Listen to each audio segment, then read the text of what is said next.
My first set of questions will include a few words. I'm going to say these words, and you need to share with me the first thing that comes to your mind when you hear these words. All right? Sure, sir. Yeah, yeah. The first word is travel. Not possible right now. Okay, just a second. I need to jot down sometimes. Sure. All right. Corona, Pandemic. economy, Downfall. socialism, On a rise. police, Saviors. serious, Savior. Savior. severe, Savior, sir. Savior. The one who saved us. acha, savior. Okay. Yes. Savior. Savior. Who Savior. you are? Yes. Yes. All right. Dhanbad, Coal capital. coal capital. All right. Uh, Amit, you're a chemical engineer by education. Yes. Yes, sir. So can you tell me about this recent Visakhapatnam incident? Yes, sir. Sir, the incident happened in a polymer, LG Polymers, of the plant of company LG Polymers. There was a leakage of stearine gas. Stearine gas is a chemical formula of, I remember, C8H8. And the reason why it happened was because it has to be kept under a temperature of 20 degrees Celsius. But because it was kept stagnant for around 40-45 days because of the lockdown, so the ambient pressure and temperature was not able to maintain, and that is why some of the gas got a temperature higher and eventually leaked out of the plant. All right. And how does it affect the human body? Sir, it affects the respiratory system. It is not fatal in small doses, and it is not something which will affect us for generations, like some other radioactive gases or other poisonous gases. But it is going to affect in the short term. Short-term impact it will have. Yes. What is the comparison of this gas leak with the Bhopal incident? So, in my opinion, when compared to the Bhopal incident, it is methyl isocyanate was much more toxic and a gas which easily can be dissipated into the air and affect a larger number of population. But compared to that, stearine gas is not that fatal as well as that easily dispersible in the air. What is the use of this gas? So it is used to make polystyrene. Polystyrene is used in various equipments like telephone handles or in equipments used in the kitchen, in making of burners, etc. A lot of things it has uses. All right. Coming to Corona, you have said it is a pandemic. Indeed, it is, and a lot of vaccines are being developed all throughout the world. What is Yes, sir. a vaccine? Sir, a vaccine is the vaccine can be considered as two types. It basically helps in improving the immunity of a person against a particular set of virus or a particular virus. So vaccines are of two types, IPV and OPV. OPV is something which is given orally. IPV is attenuated and it is given through injection. How So does it currently improve? Yeah, please. So, sir, it help. Currently, we are looking for something which is IPV because oral can be a bit harmful because that we have seen in the case of polio also that if you are giving the live viruses, it might harm us. All right. And how does a vaccine improve immunity? Sir, vaccine helps to simulate the production of antibodies in our body. Because by using a dead virus or a attenuated virus, we help the body develop antibodies against it, and eventually the body becomes resistant to that particular virus.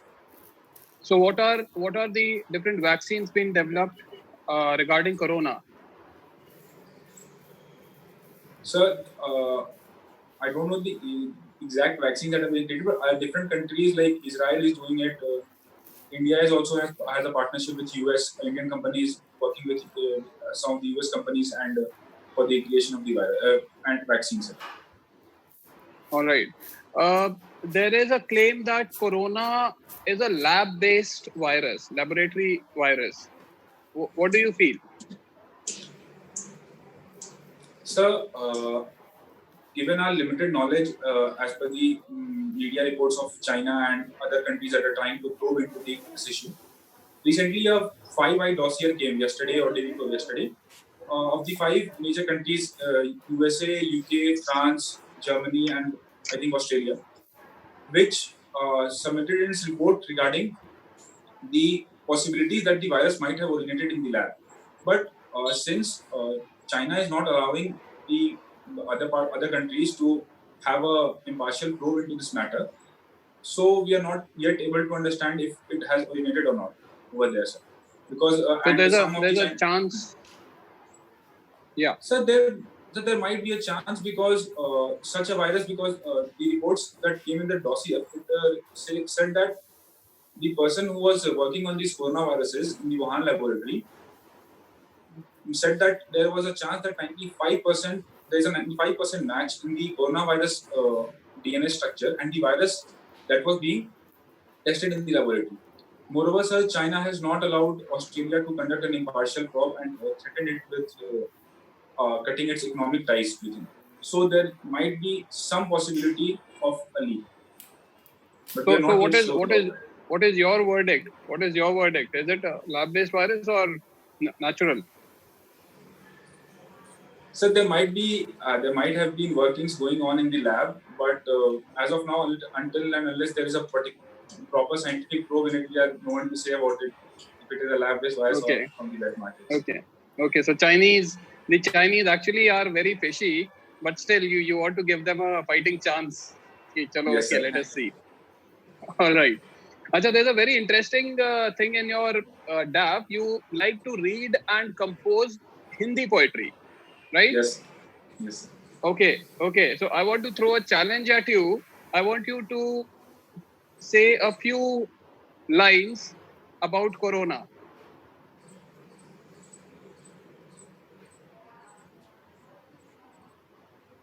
So I'd like to have some time, a few seconds. Yeah. Please. Can I, sir, use a pen and paper to jot down? Yeah, sure. Sir, I have composed a short two-line for it. फैली है महामारी, आई भारत की बारी, सरकार ने जान लगाई, कईयों ने जान गंवाई, पर फिर भी ये हम पर पड़ रही है भारी. So this is only that I Okay. Nice. Sorry Amit थोड़ा सा डिस्टेंस लोगे कैमरे से, थोड़ा सा पीछे. बस. Is it fine, sir? Yes, sorry.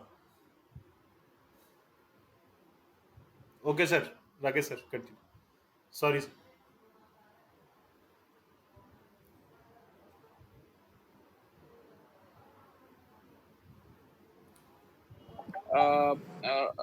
Parts of poetry, basically different types of poetry. Do we have those variations in Hindi language as well?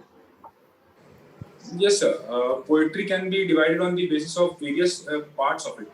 There are basically three parts of a poem: Chand, Alankar, and Ras. So, on the basis of Ras, there are 9 rasas. So, we have 9 types of different kinds of poetry. Shringar Ras is there, Raud Ras is there. Based on the variety of Alankar, also there are different kinds of poetry, sir.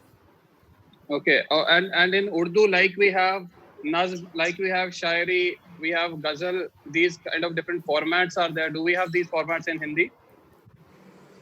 Yes, sir. Hindi, there was, from the medieval period, if we start in the Khadi Boli, there was format of Chaupai, Doha, and even Ghazals are written in Hindi. For example, Dushyant Kumar has written Ghazals in Hindi also, sir. Okay. Let me move forward. You have done your schooling from St. Xavier's School. Yes, sir. Can you tell me about St. Xavier's? Yes. Sir, St. Xavier's was a disciple of St. Ignatius, who followed a different kind of Christianity, whereby they practiced serious austerity and poverty. So the basic motive was to improve the They individual. practice poverty. They Poverty practice and poverty. austerity. Yes, sir. Okay. There was a branch of Christians known as Jesuits Hmm. who came and established the schools, especially in Jharkhand and nearby areas, in the tribal areas of India, where there was backwardness. So their motive was to improve the individual. Their idea was that a society can be improved by the improvement of the self. So Okay. they came to different parts, especially in very poor parts of these countries where the Britishers had ruled. So and they tried to impart education over there. Okay. St. Xavier's was We also have, one of them. all right. So convent schools are very popular, and they are. I mean, there's this imagination. There's this idea that the education quality in these schools is very good. But why are Hindi traditional schools like Gurukul or other Hindi traditional schools not having this kind of reputation? Sir, the idea of convent schools originated the idea that they were important originated because of the uh, type of administration that we had, especially during the colonial period. We had a administration where English was mandatory to get a job, and India being a country where a lot of people required jobs even at that time. So the first motive was to get a job, and for that you need to know English. Eventually, this process or trend continued, and we are seeing right now that there are less people who are learned in Hindi, but are more who want to improve their English and go to better English schools. And there's something of a social status. It has become a social status also. So are we not kind of losing our cultural pride by giving English this importance even now? Like we are communicating in English when you and I both can very well speak in Hindi. Are we not compromising on that, our cultural pride? Sir, to some extent, right now having a conversation in English is not an issue, but not being able to have a conversation in Hindi is an issue, sir. So if sometime I'm asked to talk to you in Hindi and I'm not able to, especially when I've learned Hindi my entire life, so that is an issue, and that is something. If that happens, then we are going to lose our cultural pride. All right. So you feel that our culture is safe. We are not waning on it. Sir, until and unless we have schools that are teaching good Hindi and we have good courses in Hindi at the graduate and undergraduate and as well as graduate level. So until then, sir, it is good enough, I think. So basically, lack of opportunities. You are saying Hindi yes, sir, because does not have that. Yes, sir, lack of opportunities. All right. Acha, you have listed all the services mentioned in your DAF amongst your preferences. So can I conclude that you are basically confused? You don't have a clear idea about what you want to do in life? Sir, and regarding services, sir, any service which I am going to join is something service. The idea to join the civil services is service of the nation, sir, and any service gives the same opportunity for that. So I think it is every service gives the same opportunity. Are you sure? Sir, not opportunity. Opportunity in the sense that opportunity to serve the nation. Every country has the gives me the opportunity to serve the nation. Their ambit and their magnitude may be different, and the work may be specialized or diversified. But as far as the service of the nation is concerned, sir, every service gives the opportunity. So for you, it is service to the nation that is more important than the job itself. Are you saying that? Sir, the first idea that comes when we are preparing for civil services or pursuing this career. So the first ambition that comes is to serve the nation. Next comes the way in which we want to serve the nation. It might be possible that I am more inclined to serve the nation as an IAS, but given the post of an Indian audit Indian audit officer, I would not be disheartened, but I would try to serve I would try to give my best in that service also and serve the nation in a better way. All right. Amit, what is super pink moon? Sir, I'm not very sure of, but recently I heard that a super moon was going to be seen on the morning of 7th. That is what I'm aware of. What is a super moon? What is a super moon? Sir, I'm not exactly aware of the term, sir. I'm forgetting. All right. That will be all from my side. Makan sir, over to you. Thank you. Thank you, sir.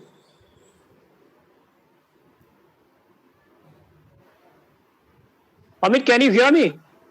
Yes, sir. Okay. Amit, as you have taken history as your optional subject, but it was not your, parent subject. Why have you chosen history? Sir, I did my graduation in chemical engineering, which was not a subject in the list of optional subjects in UPSC. So I decided to take something which is more interest, which I will read with interest. And history is something which I've always liked. So I decided to go with history, sir. Okay, so you like history. Yes. Okay, have you heard about Ramila Thapar? Yes, sir. Who's she?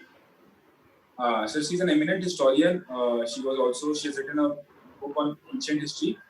Also, a lot of books, sir. So, and she was a professor. She's currently a professor emeritus at JNU. Okay, what is her view on ancient Indian history, early India particularly? Can you give me 1 or 2 lines? Sorry, sir. Aryan India. No, ancient India. Ancient India. Yes, ancient India. Yes. Sir, Romila Thapar and others like Ram Charan Sharma, etc., belong to the Marxist school of Marxist geography, and their basic knowledge about history comes from the scriptures, and they were one of the first ones to devise the history of the Indian subcontinent. And it is more of a idea of economic. Their idea of every activity that has been going on is basically in economic terms. Okay, their ideas are more or less centered around the economy, ancient Indian economy. Yes. Okay. Amit, what I feel is that British India's partition into India and Pakistan was a big blunder. How do you see this? Sir, the partition originated because of different reasons that were created by the British in India. The idea of divide and rule basically started with the advent of Britishers in India. So, and the partition was a result of that. But if we see the era of 1940s or particularly 1947, etc., so at that point of time, it was due to the culmination of a lot of reasons and factors. It was difficult at that time to continue as a single nation because a lot of diversity or a lot of issues had originated between the two communities, the Hindus and the Muslims. So at that point of time, it was much more feasible to go for partition. But the way the partition was conducted was hastily, and for example, the Radcliffe line that was drawn was not even properly seen and consulted. Plus, the integration of princely states was left to the respective countries, how they approach it. So that is something that transfer of power was not in a proper manner. So then we consider this partition was a kind of a blunder. Is it right? Sir, the idea of partition was not a blunder, but the procedure of how the partition was done was some sort of a blunder. Okay. And to a great extent, many historians also do agree that, Gandhi had sidelined Jinnah and he favored Nehru. How do you see that? Sir, there is a view among historians about this that Gandhi had sidelined Jinnah. Mm-hmm. But there were other smaller factors that came into that decisions that he took. For example, because Muslim League was a party which was mostly concentrated towards Muslims. So, and to keep the country united, Gandhi had to take steps to make Congress an all India party. And that is why he had to be more biased or favored towards the Indian National Congress, and that is why there is a concern. There is a view that he might have sidelines him. Okay. Anyway, now we move on from history, and since we have heard and discussed a great lot about COVID-19, COVID-19 is a biological warfare launched by China, or it is a third world war. Can you give me two views on this support? Yes, sir. Sir, in support of this, sir, as I recently mentioned, sir, the recent dossier that came of the Five Eyes, it specifically mentioned that there is a possibility that the virus that we are seeing as the COVID-19 and around 20 strains were being prepared by some Dr. Shi in the Chinese Wuhan laboratory, and she has specifically mentioned that it might be that there is a 95% match between the COVID-19 strain and one of the viruses strain out of those 20. So there is something which is scientifically that we can understand about it being originated there. Second, sir, Chinese reaction towards the Australia's effort to for an impartial probe into this matter. How the Chinese reacted was something which creates what do we say? We think that it might have been originated over there. So these are the two factors I think. Okay, anyway, since it is an ongoing thing, it's a very controversial thing, so we'll not go much beyond. Let the facts come. Okay, Amit, and the other one thing what I was, I have been seeing and reading is that 20th century is an American century, was an American century, and now 21st century will be a Chinese century. How is it going to happen? Sir, 20th century was an American century because America was, throughout the world wars, America was one only victor, as we can say, because a war never happened on its territory, but it was always on the side of victors. And eventually, through its help to allied nations and other countries, America was who always benefited. In the 21st century, when we see, there is a view that it is a Chinese century. But sir, the reason being that China has become the storehouse of the world. Everything is being created, is being produced over there, and most of the countries are dependent. The dependence on China we have seen, especially in this coronavirus pandemic issue. Like we are dependent for medicines and everything else. The entire world is almost dependent for a lot of things. That is why it is being considered as a Chinese century. But sir, more than sorry. Yes. Okay, and Amit, can we say that an Asian order or a world order, going to be built by China, there will be some space for India? Yes, sir. Up till now, if we consider the 21st century, China was going to be a major power. But in view of the recent events of the pandemic, it is going to be more of an Asian century where India will be hand-holding China to the rest of the world, because there has been a trust deficit between the Western world and the entire world, and on one side and China on the other. And so there will be efforts to dissociate China from the multilateralism that we are going to see, the new multilateralism that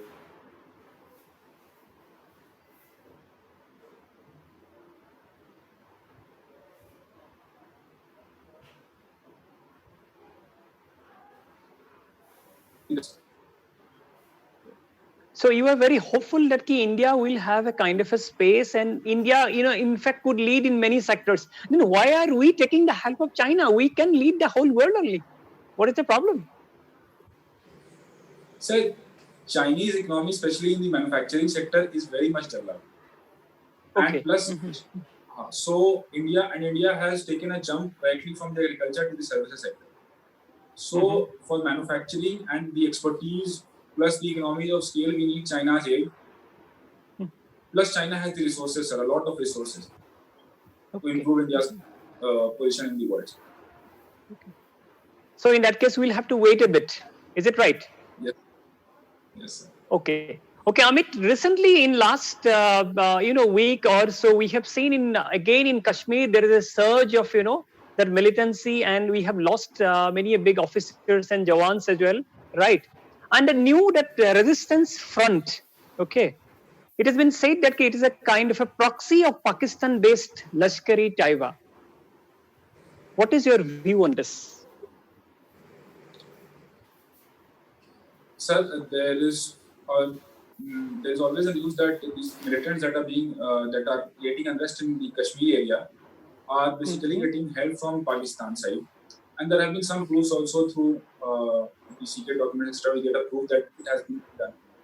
So presently also there might be a case because the Pakistani government do not have a lot of control over these activities as such, because military, it is a deep state and the military has a lot of powers over there. So to some extent we can say that yes, it might be a possibility that these activities are getting the support of Pakistan. So, Okay. And if it goes like this, how do we see? Will there be any kind of peace in Jammu and Kashmir in future? so the peace in Jammu and Kashmir will depend on the peace between India and Pakistan. Pakistan will have to create a space whereby the government has power. And Indian side can trust the government over there. A strong government in Pakistan will help curb these issues of terrorism, etc. And it will also boost their economy, whereby it will have the youth will have lesser avenues in these areas, and radicalization will be decreased. So that has to be done from the Pakistani side, sir. From the Indian side, more interest has to be given on inclusion of Pakistan in regional avenues. For example, the recent SARC meeting that was held in the wake of the COVID-19. So these kind of efforts will help bridge the trust deficit between India and Pakistan, and eventually through bilateral talks we can move ahead. Okay. Amit, have you heard about R2P? No, sir, I'm not aware of it, sir. Exactly. Okay, that is right to protect. Have you heard about this? Right to protect. No, sir, I'm not aware of it. Okay. Anyway, why have we made? I have always having a question that why have we made our constitution so long? It is very boring, and it is. I don't find any interest to read it. How do you feel about that? Sir, big constitution lies in the idea of India, an idea of India that it is very diversified, it is accumulated. It has accumulated everyone and everything in its handle, and that is why we have a long constitution. Especially, sir, the other reason being that India was constituted after long struggles, and the freedom fighters had seen a lot of countries facing these similar problems and improving. So they decided to consult every document possible at that point of time and make out the best possible constitution for India, and that is why it became a bulky constitution.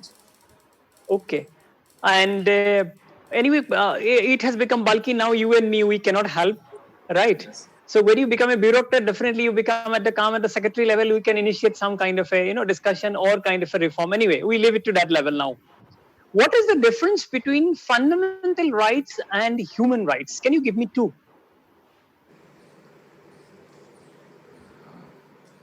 Sir, fundamental rights are guaranteed by particular countries and their constitution and their way of governance. Human rights are something which are inherent as a part of us being a human. Okay. For example, a right to have food is not a fundamental right but a human right. But a right to have a livelihood or a right to form an association is something which is a fundamental right and not a human right. Because human rights being those rights without which we cannot even survive on this planet. Fundamental rights are something which are more of a improved incentives given by the government to its citizens. Okay. Amit, since you have been studying history, at least for UPSC purpose as well as for GS purpose, and I just wanted to find out from you, what was Yandabu Treaty at all? And that was signed in 1826. 1826. So may I take a guess? Yeah, please go ahead. Please. It was probably between Britishers and the Bhutanese, sir. Okay. Anyway, that was we'll discuss later. Anyway, and another one thing, Amit, I have seen that Indian media is always a left-oriented media. It is always anti-government media. If I look the pages of Hindu, if I look the pages of Indian Express, right? If I go to Frontline, if I go to any other magazine, prominent magazines, you will always see these are all anti-government. Why is it so? Why these people they're staying in India, they behave like non-resident Indians? Why is it? Sir, the idea is not to criticize but to improve, sir. Sir, Okay. there's a doha which Kabir had said that Okay. निंदक नियरे राखिए आंगन कोटी छवाए बिन पानी साबुन बिना निर्मल करे सुलाए. So it basically What meant is it? that sir, it meant that anyone who is a critic of yours, keep them in your own house, because that way, without the soap and water, they will cleanse you and make you a better person. Okay. So I think that is the role that our media should play and is trying to play over here. Okay. And recently there has been a controversy around Arnab Goswami. What is it all about? Sir, I have not been much in touch with that, but as far as I know, sir, it has been that he has been more pro-government and anti-Congress. Okay. So that is how it has been happening. Yes, sir, to some extent, as far as the news channel has portraying, sir.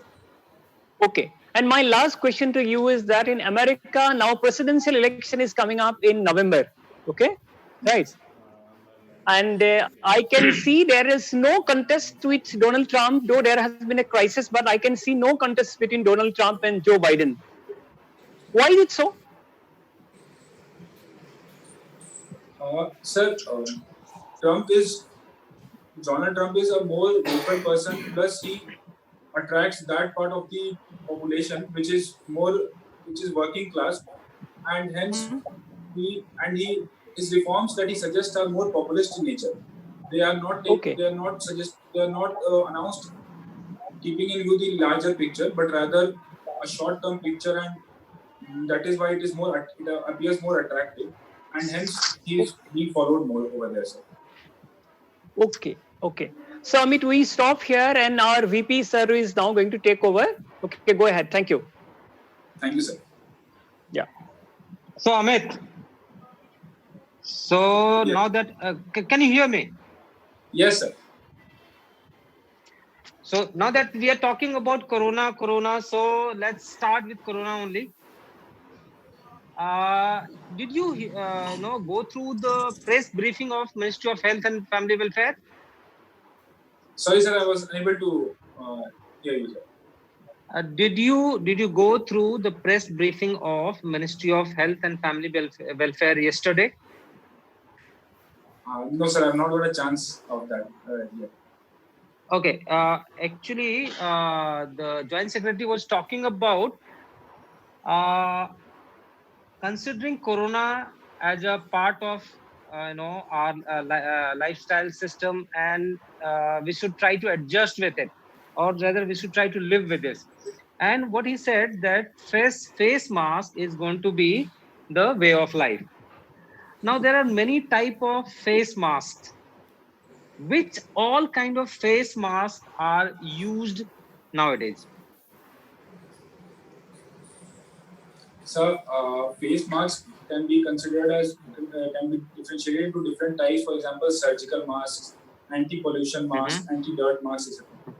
So, sir, presently I don't remember the exact size diameter of the coronavirus, but there are the surgical masks as well as N95 masks are those which can help, which have a pore diameter smaller than that of the coronavirus, and can help to tackle this in the present time, sir. Why is this N95 mask is given this name N95? Sir, I'm not aware of it, sir. Do you have any idea which agency certifies the standard of N95 mask?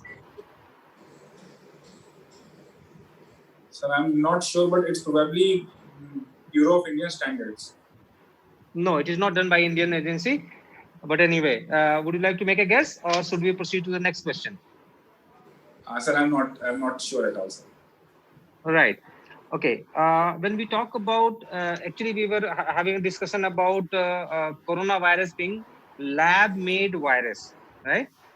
Yes, sir. Now, there is a famous Nobel laureate who actually first propounded this idea that coronavirus is a lab-made virus. Can you name that Nobel laureate? No, sir, I don't remember the name. I have read this news, but I don't remember the name, sir. Okay.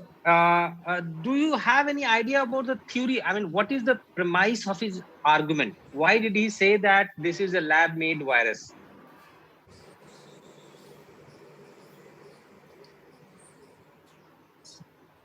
Sir, it was something that can be created. The reason might be that it can be created in a lab, and moreover, the reaction to the Chinese of government towards this uh, virus was that a lot of we can No, see that a lot of there was no. There was a precise scientific logic that he had given. Do you have any idea no, about sir. that? No, sir, I don't. Okay.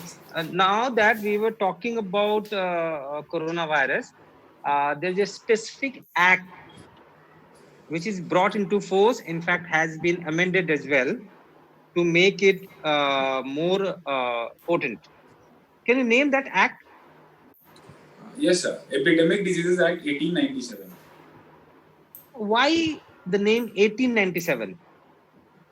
Sir, it was first promulgated in the year 1897 in view of the plague. Plague was very much rampant in the Indian subcontinent area, and to curtail it and to stop it, sir, the act was promulgated. Sir. Okay. Can you tell me briefly about the plague of 1897?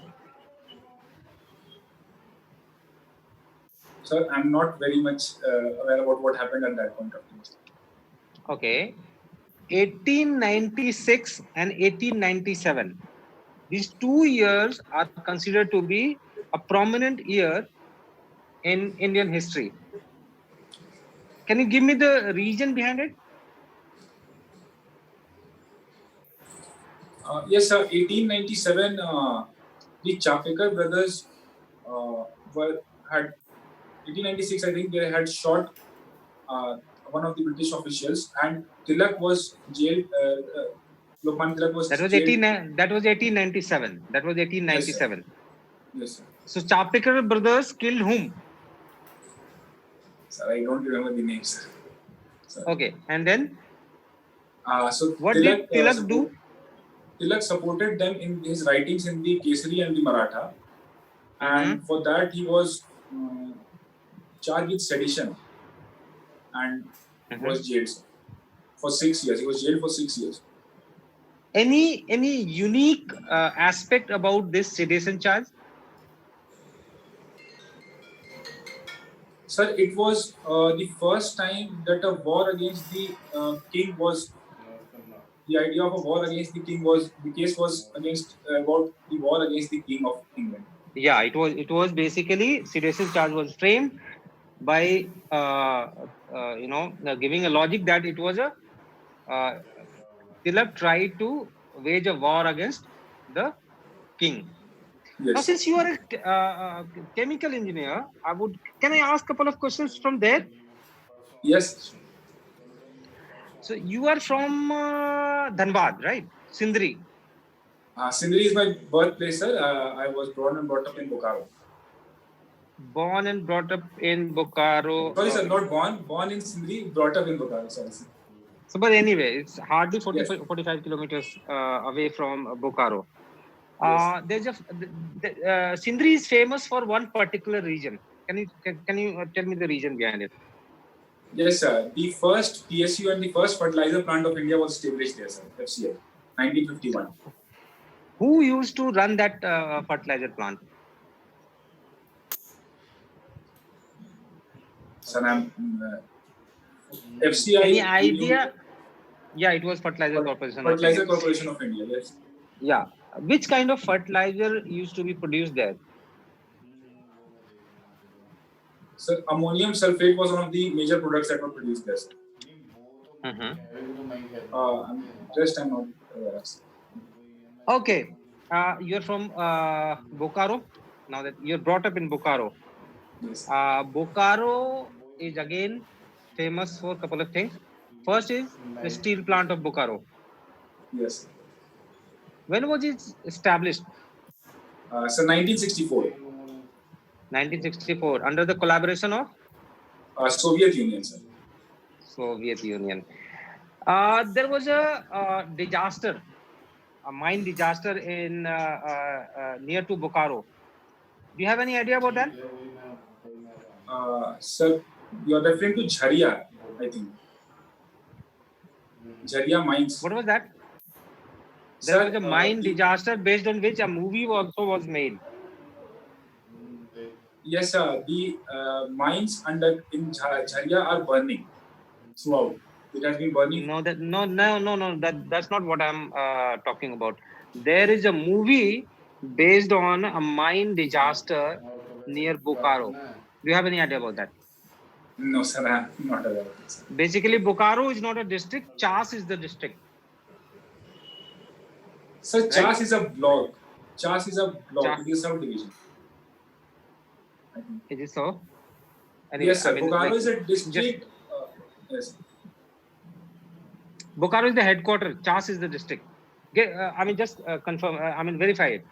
There was a mine disaster called Chas Nalakand. Yes. Anyway, let's not- okay. Let's talk a little bit about your poetry thing. Yes.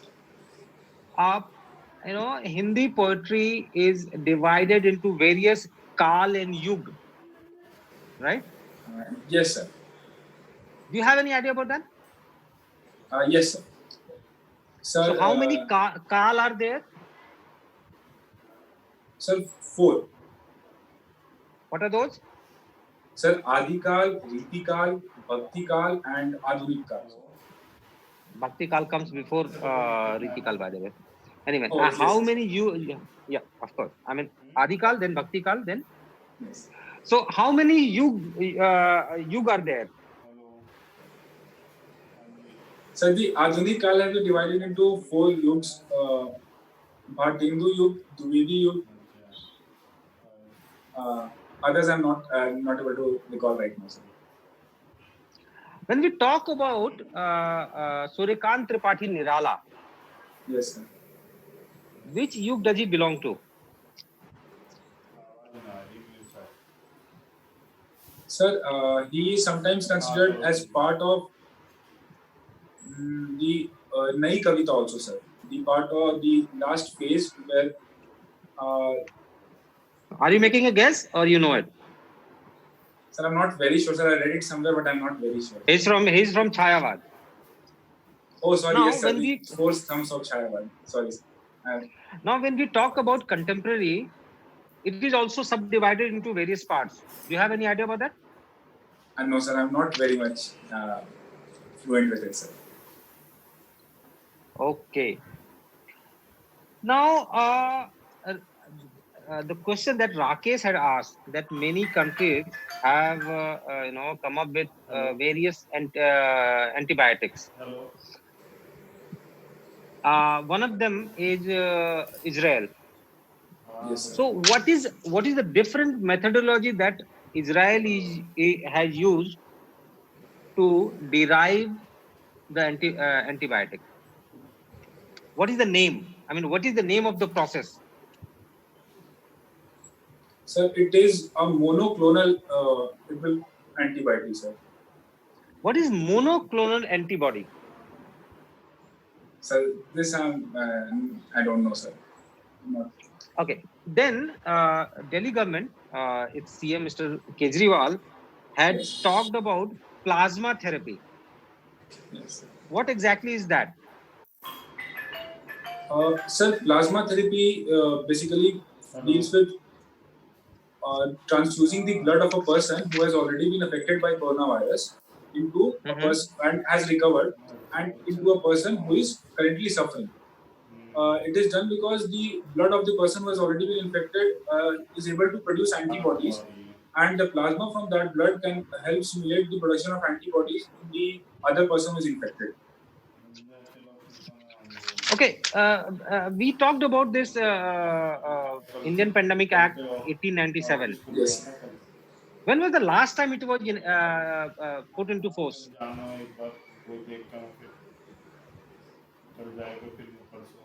Sir, I'm not able to recall right now. It was put into force in 1994 during Surat plague, right? Yes. There was Yes. there was a massive outbreak of plague in Surat. Then we had a plague in 1897 also. Yes, sir. So what is the difference between the plague in 1897 and plague of 1994 of Surat? Sir, I have not read this part about this. Okay, so you're not aware about it. Yes. What is called Black Death? Sir, it was a term used in medieval Europe regarding the death from plague, sir. That's because of plague. Yes. Now we have been loosely using couple of terms. There's something called virus strains, and then we call virus mutants. What is the difference between the strains and the mutants? Sir, can I take a guess? Yes, sure. Sure about it, sir. Virus strains are is probably a way how the virus is reacting to different parts of different areas or different patients. Virus mutation is something that the internal DNA structure of the virus is mutated, and hence it is difficult to create an antibiotic or an antibody to fight against it. The body is unable to create an. For example, the common cold virus is a highly mutating virus. That is why we are not able to gain a immunity towards it. Though it occurs multiple times to us, but we are not able to gain immunity from it. Right. You need to read about it anyway. Now that we talk, you said that common viral fever, or what we call actually influenza, is highly mutative. Why exactly does the mutation happens, and why different type of mutants come into play? Sir, I am not aware of into this. Sorry. Okay, Amit, that's all from my side. So I think we are concluding the interview. Yes. Right. So we will start with the feedback. Right. So Rakesh would start, then Dr. Markan would come in, and then after that, I would be giving the feedback. Right. Sure, sir. Yeah, Rakesh. All right, Amit. Amit, I found you a very nice, open person, good smiling face, and confident. Your communication skills are good. Your replies are balanced. The way you included that Doha in one of the questions about media, I just absolutely loved that part. But one thing in that media question is that I was expecting you to also highlight that media has some lacunae as well. You gave a clean check to the media by saying that overall sab theek chal raha hai. They are trying to be good critics and trying to improve. तो वहां पे थोड़ा सा balance वाला part गड़बड़ हुआ, but otherwise is okay. And also you are using terms like idea of India. These terms you should be using them carefully, because these can invite very technical questions as well. These can open domains which can be quizzed. All right. And if I talk about the performance in the rapid fire round, the outcome of that is that you're a person who follows rules. You're a traditional thinking person, conventional thinking person. I did not find any evidence of out of box thinking. I threw many words which are very common: corona, economy, police, Dhanbad. You could have, use these to show some out of the box, new, innovative thinking. But your replies, I'm not saying they were bad or good, but your replies show that you're a traditional person. Rule follow jo karta hai, wo bande ho. Okay, so might as well, if you get a chance in your interview to show some innovative thinking, आप उसको थोड़ा utilize करने का आपको कोशिश करनी चाहिए. Next, uh, about Saint Xavier's, the word you used was poverty. Probably a better word would be temperance or austerity or continence, some sort of a word which gives you a better idea of what you're trying to say. Poverty means a lack of something. You desire something but you are unable to get it. So it's a negatively shaded word, but your meaning was something else. So austerity or temperance, as I've told, or some other words also are there. So those words you probably would use. Next is brushing up of your current affairs. Definitely, the factual parts is needed. That will be all. That will be all from my side. Thank you. Dr. Makhan.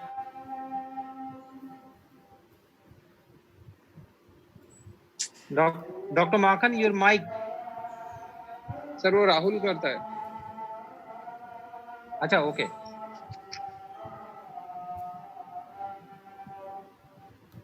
Rahul. Dr. Makhan himself can do it because it's in the bottom left corner. Okay. Hello. Yes. Yeah, Dr. Makhan, go ahead. Right. Amit, can you hear me now? Yes, sir. Okay, Amit, I was a bit surprised when I asked you about that Yandabu Treaty. It's a big historic treaty and battle that, British Indian army, they fought, British army basically fought to, capture Northeast India, and they have gone up till Yangon those days to occupy. And this is how, in fact, when they had annexed Northeast India, they had, in fact, put another one country, that is, in fact, Burma together. Right. So this is a very important thing for your interview. I think you should be well prepared. And it was signed on 24th February 1826. That is how entire Northeast India for the first time came up to British India. Right. And that is how many of the terrorist groups in Northeast India still believes that we were not a part of India, mainland India or British India up till 1826, 24th of February. Right. So just keep in mind, I think this is going to help you if it at all comes up. Right. And again, when it comes to the resistant front question, that is what I have asked you. I find that answer is a bit generic, and how that scene is going to be changed. Every other terrorist group or activity that has been financed by Pakistan or Pakistan sponsored terrorism, that I believe you would be a little bit careful, because in an interview board, experts are going to drag you a bit if you answer like this, right? Because it is not the resistance front. I understand all other groups are also been actively supported by Pakistan.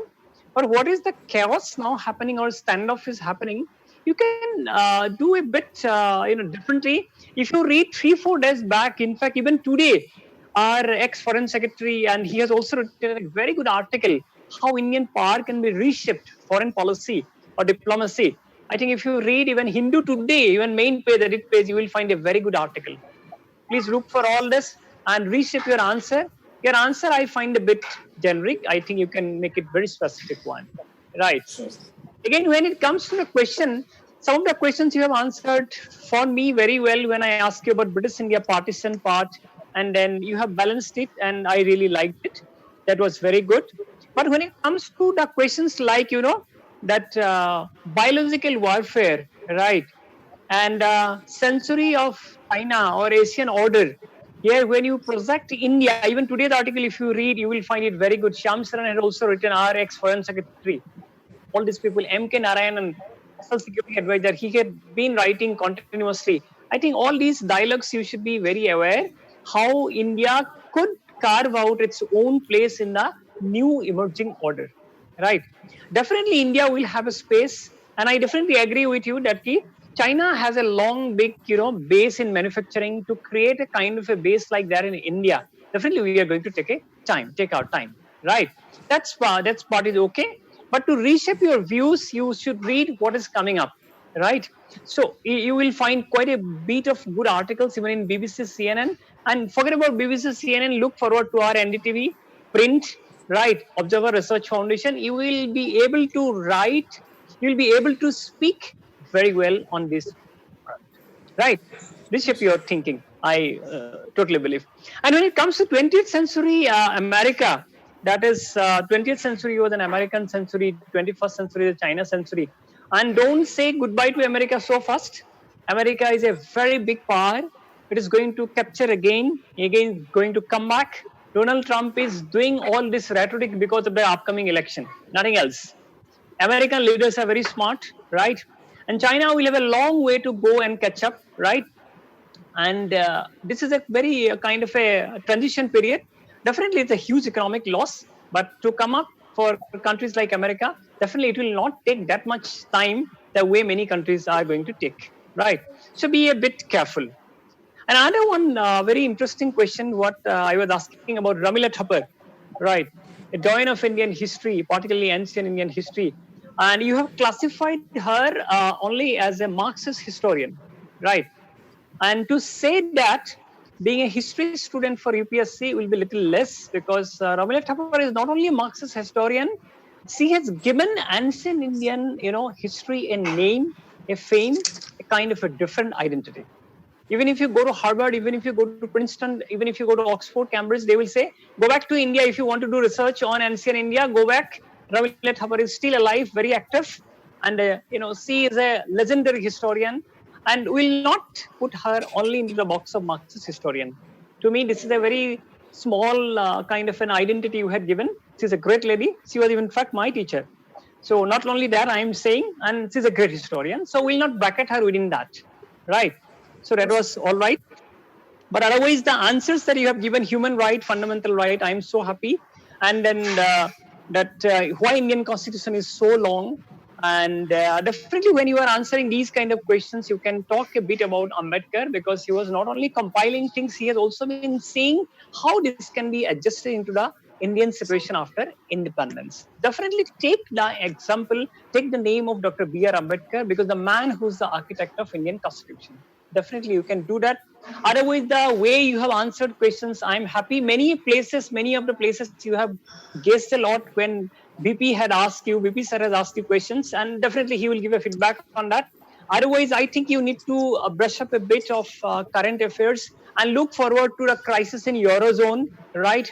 And then how Asia Pacific can emerge, an Indian Ocean Dream kind of questions, our neighborhood, Sri Lanka, Bangladesh, all that, because these will be important questions. Definitely, coronavirus is going to take the center stage when your interview comes up. But these are the areas you should not ignore. Otherwise, you are a very impressive candidate from my side. I wish you all the best. Thank you. Amit, Yes. let's first talk about the good things. Yes. Good thing about you is that you've got a flair, you've got a personality, which matches your overall persona. So that's a good part. See, what happened when you go for the interview? Is it going to be your first interview? Yes, sir. So what happens when you get inside? Invariably, that's a human nature that a person tries to draw a picture of a person. What exactly that person is going to be. So you match your persona, what is getting reflected in your DAP. That's a good part. You match that. You are like that. You have got a certain. You have certain flair, energy. That's a good part. Now let's talk purely about the presentation of answers and the area that you have prepared, or the area which you need to prepare. Right. So presentation part is fine. We are closing that chapter. Now let's come back to the presentation style and preparation. First thing, there was a question Dr. Markan asked about China, right? China, India.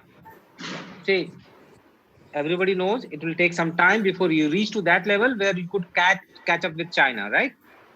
But then you're supposed to be optimistic. You're young. That's why, there has always been a talk about reducing the age of entry in civil services. Because young minds are more energetic and more optimistic. The more experience you gain, you tend to become little realistic or pessimistic. Usually things are changed by optimistic and energetic people. So saying that, China is there, and it's like, you have been given an opportunity where you can highlight as which all areas, if improved, can help India catch up with China. See, right now everybody is talking about, all the global leaders and the countries are talking about the might of China and the kind of economic polarization that has happened because of China. And this coronavirus has actually highlighted it. So there is a talk about, it's a, you're there, right? So there is a talk about making multipolar global economic order. So India certainly has a chance there. So you need to be positive about it. So when you're saying, see, you're not going to present China or America. You're presenting India there in the interview. You need to know your, see, there is a two way of looking at things. What we say, the two part of the coin, a positive part and a negative part. What is important as how positively you look at the negative part, right?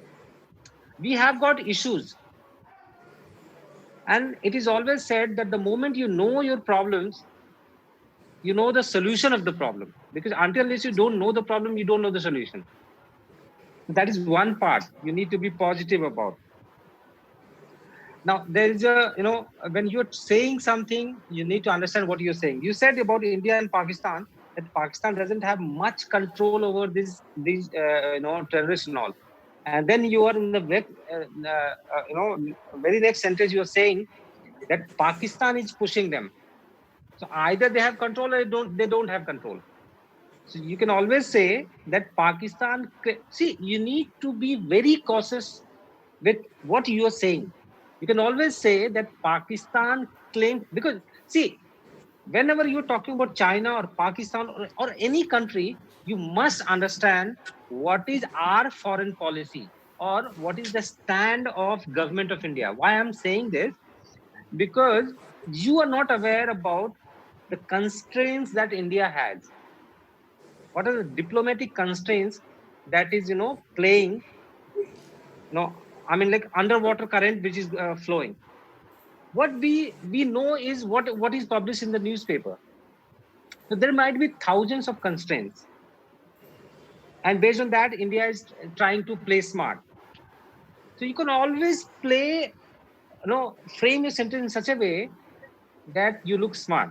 So you can always say that Pakistan claims these groups to be the independent group, or what you call the non-state actors. Yes. However, so you need to use those right words. They say that they are non-state actors. Now, what you need to understand, what you need to tell them, that they claim these groups to be non-state actors, while in reality, the way we see the trend, it is probably pushed by Pakistan. Pakistan is in shambles. They have got economic problems and all, and probably they are trying to push these terrorists to divert the minds of people from the real issues. Right now, we have got certain problems at hand. We are more focused towards our economic well-being, about our society, our economic might and all, everything. So that's why we don't want to shift our focus from our development to handling those, engaging extensively with Pakistan, right? And then see, you need to understand the change in the philosophy of foreign policy of India, which has taken a more aggressive stance, and that engagement with Pakistan has somewhat taken a backseat. Now it's about give and take thing. You take a step, I'll take a step. Otherwise, we are happy with not engaging with yourself. So engagement with Pakistan has been a kind of a past day thing. You need to read about it. Yes. Then we come to a question that Dr. Makhan had asked: fundamental right and human rights. come to the point straight away. Since you have studied polity, the right word for this is fundamental right. Is simply it's the a gift that you get when you become a citizen. It is not given to anybody and everybody. The first differentiation is human right is for everybody, is available to everybody. But fundamental right is something which is given to the citizen of the country. That's the privilege that you enjoy. Basically, that sets the tone of your interview. How quickly you come to the point. Because see, why I'm questioning your answers, or why I'm trying to fix your answers, because you'll get how much time? 20-25 minutes, maximum 30 minutes. What is the best interview? The best interview is the one in which you could give the interviewer a chance to ask as many questions as possible. So the quickly you come to the point, the chances are that they would be switching to the next question, and the more the question they ask, the chances are for them to cover more areas, right?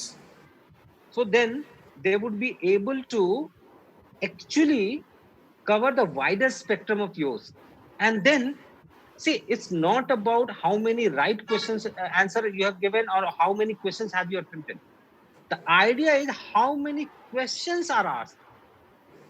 The more the number of questions are asked, more are the chances of you getting exposed in front of the board, and that would give them a chance to give you marks. See, it's so simple. If I ask 2 questions to you, I would be able to know only 2 aspects of yours. But if I ask 20 questions to you, the chances are that I would be able to get more idea about your overall suitability for the post. See, this is not a rejection process. This is a selection process. So the more they would know about you, the more are the chances that they would like you, right? So come to the point quickly. Now, you use that Doha of Kabir. You were given a chance to say that the media are considered not exactly noted, but are claimed to be the 5th pillar of democracy. So they are supposed to play a constructive role. See, criticism is fine, but then criticism also has got two aspects. What you call a positive criticism, or we call a constructive criticism. That's what you call a constructive role. We can always say that 1,000 things are wrong with Amit. But what if I say that, Amit, you've got one strength, and based on that, you can score 200 marks, which would give you more confidence? The one in which I have given you a positive feedback, or I've given you a feedback based on which you can improve upon your performance, right?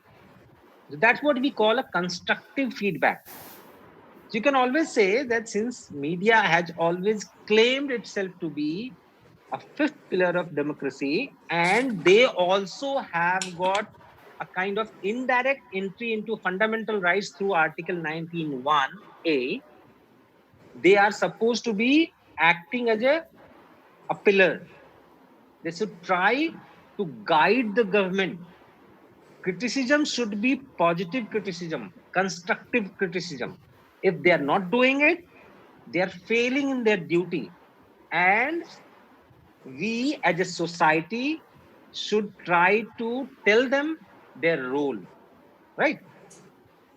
So that's how you see, you need to present yourself in such a way that the board gets a feel that this boy is a thinking person, right?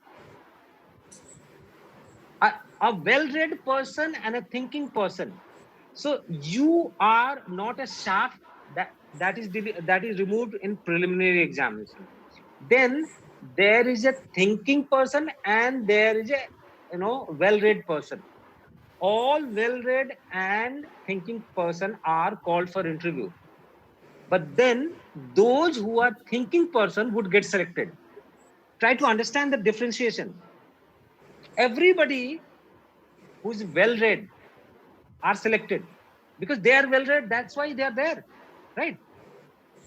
But if you want to differentiate yourself from the well read group, you are anyway well read. So why are we asking those questions which could very well be asked in the mains examination? Because we don't want that mains kind of answer. We want answer from a thinking person, because those thinking person can become a very good administrator when they are in the field. Like that, this guy, the district magistrate of Bhilwara, based on whose idea the Bhilwara model is devised and which is actually implemented across the country. That guy went ahead with the lockdown way before India decided. India decided on when? 23rd, right? 23rd, 24th, yes. 23rd, 24th. He did it on 12th or 13th or maybe 18th. A week before India decided to go for lockdown. So he is a thinking guy. He could realize the gravity of the situation and he devised. So how exactly would I come to know whether you are a thinking guy or not? I'll ask this kind of questions and I would like to understand how you look at the problem. It's not about question answer session. It's about knowing how exactly you look at the problem, right? Now, these are the feedback about how to present yourself. Now, let's quickly talk about which all topic you must cover, right? Now, that you should be aware of. The story would start from 1897. In fact, a year before, 1896. What happened in 1896? There was a famine in India, originated in Bundelkhand. Then came 1897, the plague. That was a bubonic plague. You must remember that point. Yes. Yeah. Then came 1918 when the second time this act was used. That was a Spanish flu. You should have everything. You should be aware of everything of 1918. Now you should also be aware about everything related to 1896 and 1897. So there's so many things. There was a plague commissioner Rand who was killed by Chapekar brothers. Then Tilak. Then there was a famine in 1896. Ironically, last year we had a recession and this year we have got corona. In 1896 there was a famine. Because of that, India's economy was in shambles, and in next year there was plague. Again, similarity that very plague came from China. The plague originated in China and came through Mumbai to India. And this time coronavirus also came from China. There's a lot many similarities. So that's why it is important that you read anything and everything related to 1897.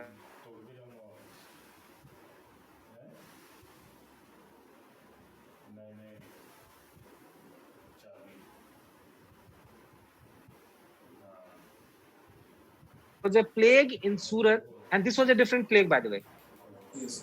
This was a pneumonic plague, while that was a bubonic plague. Then there is a third kind of plague. Plagues are of three kinds. Now that we are talking repeatedly about viruses, its spread, its antibiotics, you need to understand the difference between the strains and the mutants.